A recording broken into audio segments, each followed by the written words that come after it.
চমৎকার একটি জায়গা, ভালো লাগার মতো, ভালোবাসার মতো একটি জায়গা।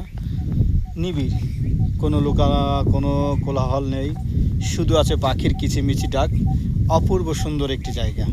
দেখেন প্রকৃতি এত সুন্দর, আপনার যদি চোখে না দেখেন বিশ্বাস করতে পারবেন না। প্রকৃতি অপরূপ। সামনে কিন্তু বর্ষা মৌসুম আসবে, তখন কিন্তু পানিতে পুরোটা বিল ভরে যাবে।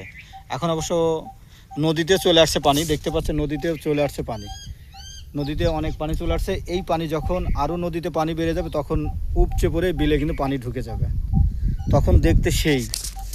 এখানকার মানুষের প্রধান কৃষিকাজের সঙ্গে জড়িত থাকলেও বর্ষা মৌসুম হলে সারা মাস ভরে তারা কিন্তু এই মাছ মেরে তাদের জীবন জীবিকা চালায়, সংসার চালায়।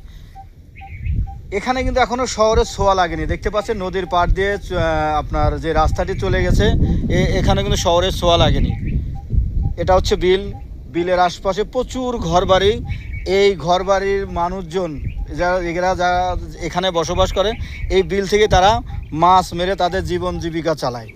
ওইদিকে প্রচুর মাছ পাওয়া যায়। আপনি যখন সকালে আসবেন, ওইখানে একটা মৎস্য আড়ত আছে, এখানে এই বিলের মাছ, নদীর মাছ প্রচুর পাওয়া যায়। কারণ দেশি মাছ আমরা সবাই খেতে ভালোবাসি, তাই কিন্তু সবাই সকালেই চলে আসে।